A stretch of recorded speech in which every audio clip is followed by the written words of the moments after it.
Olá, sou Paulo César Flores, contador, sócio-diretor do IGAM.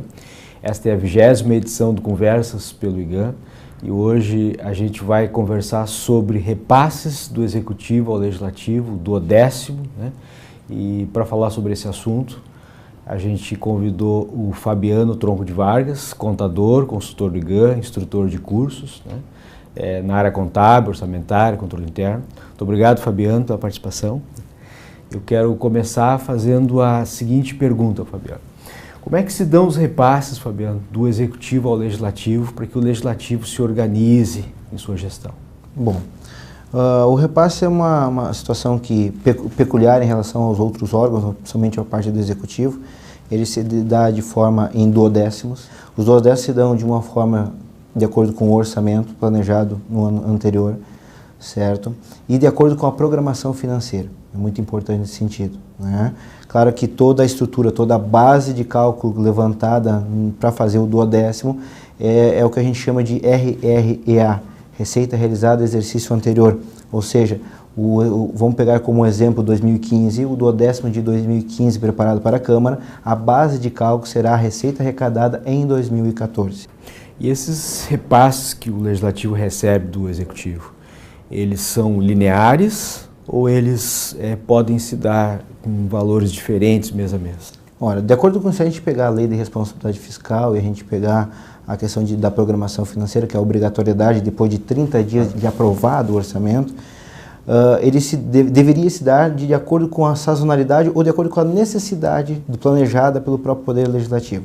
Ou seja, a frequência, o desembolso na qual ele virá receber vai flutuar. Ele vai ser sazonal, numa questão de o fluxo ser maior ou menor de acordo com os meses, de acordo com o planejamento executado pelo próprio Poder Legislativo. Deveria ter esse planejamento, né, tanto do Legislativo, e esse planejamento ser compatibilizado com a sazonalidade da receita do Executivo, mas a gente sabe que normalmente o pessoal opta por fazer aquele repasse linear, né? Até porque é mais simples para eles, enfim. Isso faz com que não haja diferença de valores no decorrer do exercício, né?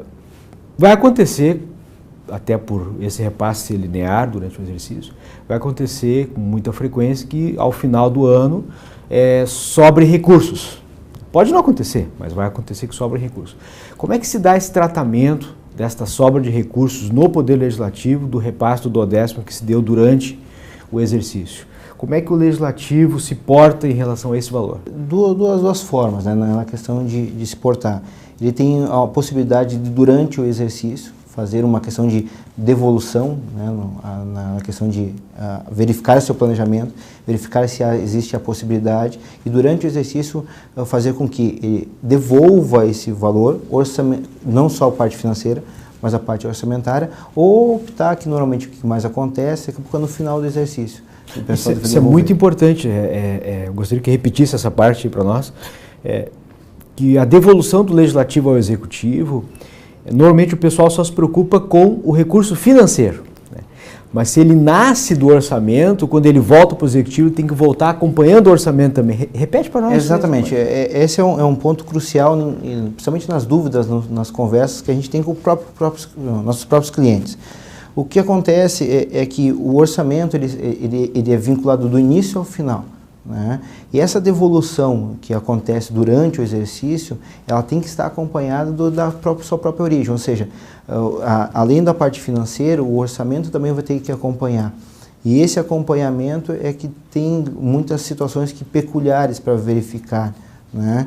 Então, a questão de devolver esse dinheiro, independente do período, se é no metade do ano ou no final do exercício, ela volta a compor o orçamento original, o seu orçamento mãe, vamos chamar assim, do município inteiro, né? Com isso, não há uma questão de vincular a despesa, a questão de devolver e vincular para um objetivo A, B ou C.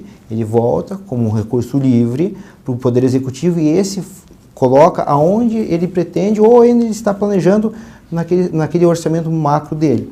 Então não há uma vinculação. Ou seja, o Poder Legislativo ele oferece ao Executivo créditos orçamentários, as quais o Executivo pode utilizar para suplementar o orçamento do Executivo, reduzindo do Poder legislativo e com esta redução orçamentária vai acompanhar o recurso financeiro. Exatamente. Normalmente o pessoal não faz isso no final do ano porque às vezes não há nem necessidade, mas se for repasse durante o ano, né, se não for feito isso, provavelmente vai faltar a origem do recurso para o executivo. Exatamente. Essa é a situação crucial na devolução. A questão de retomar e tentar encaixar o orçamento, a devolução, mas não há o vínculo, não há a questão de dizer vai para A, B ou C. Sim, o vínculo que tu diz é que o legislativo ele não pode destinar o recurso para compra de ambulância ou para escola A, escola B, escola Essa interferência que a gente chama de independência de poderes, ele pode até sugerir, mas a sugestão fica a nível de uma conversa entre poderes. A questão de determinar que esse recurso eu só devolvo se você comprar a ambulância, como o senhor deu como exemplo, não há possibilidade. Porque, na verdade, o executivo simplesmente pode colocar em uma outra área que daqui a pouco está descoberta, educação, uma escola, que ele pode colocar. Essa é uma questão que normalmente há sempre uma, não briga, mas uma falta de sincronia entre os poderes. Muito bem. Obrigado ao Fabiano pela participação, né? Se vocês gostaram do vídeo, inscreva-se no canal do IGAN no YouTube. Para mais informações, dê uma olhadinha no nosso site www.igan.com.br. Acompanhe lá a nossa programação de curso. Muito obrigado. Até uma próxima oportunidade.